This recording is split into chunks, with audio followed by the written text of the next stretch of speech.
After my last video, where I showed you how to make some really cool art on a plate using Skittles and water, I received a lot of questions. So today, I'm going to revisit the project and try and answer some for you. One of the most popular questions I had was, can I use M&Ms instead of Skittles? Well, they certainly look very similar on the outside, so let's give it a go. I made a pattern around the plate, added some water, and found they work just as well as the Skittles. The colours are bright and vibrant, and you get this cool streaky marbling effect.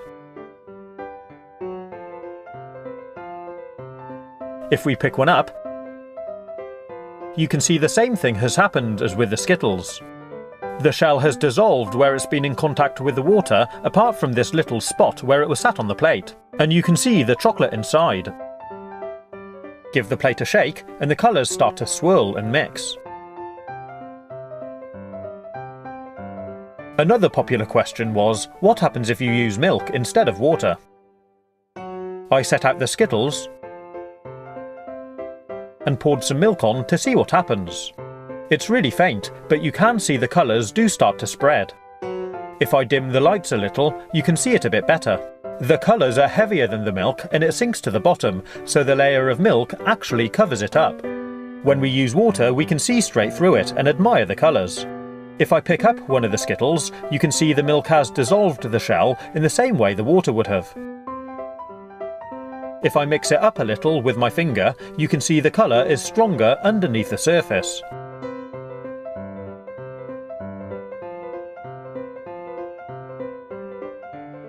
And if I tilt the plate, you can see how the colours sit on the plate and get covered over by the liquid.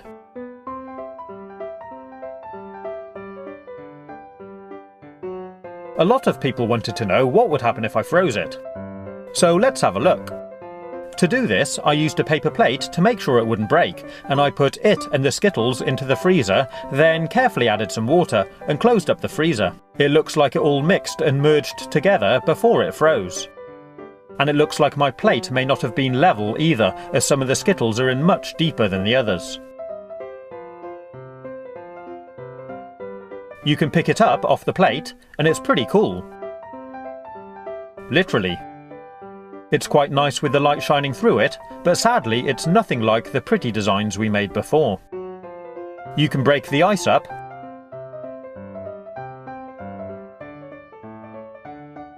and it tastes pretty nice. But really, we've created nothing more than a bit of a mess. If you have more luck trying to freeze it, you can let me know in the comments.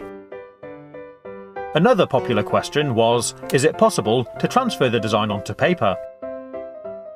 So to try and answer this, I took a sheet of plain white paper and roughly cut out a circle to sit flat on the plate. I laid out some Skittles and added some water. The colours did start to spread out, but not very neatly. They didn't seem to spread out as far, and unfortunately, the paper ruffled up a little too. I pulled out the paper quickly to see if we had anything pretty, but nothing really developed. There is a little bit of colour on the paper, but nothing at all impressive. Next, I thought I'd try using a paper plate to see if the colour would stain the paper at all and leave us with a design. So I added my Skittles and poured on some water. This time I thought I'd leave it on the plate for quite a long time to increase the chance of the colour staining the plate. And I also thought it would be quite interesting to try placing a sheet of kitchen paper over the surface to see if we could capture anything. But unfortunately that didn't work. So I tipped away the water and the Skittles, and, you guessed it, it didn't transfer anything onto the plate either. The final thing I wanted to try was using some kitchen paper along the bottom of the plate.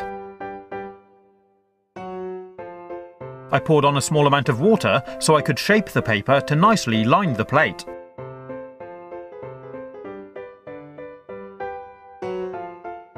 I added some Skittles and poured on some water.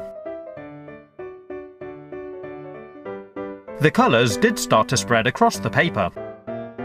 It took a lot longer than normal. This footage is speeded up again. Once it covered, I quickly removed the paper from the plate, and you can see it did transfer some of the colour onto the paper. Pretty cool, huh? I laid this out on a plain piece of white paper to dry, and I'll show you the results in a minute. I decided to repeat the process a couple more times to see what designs I could get and how well it worked.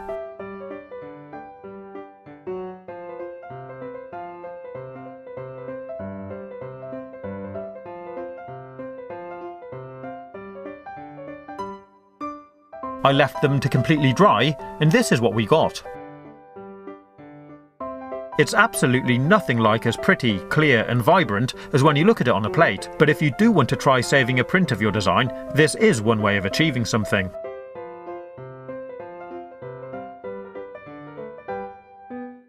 I hope you've enjoyed watching this video. If you want to see more, you can click on the links or take a look at my YouTube channel page. Stay safe, have fun, and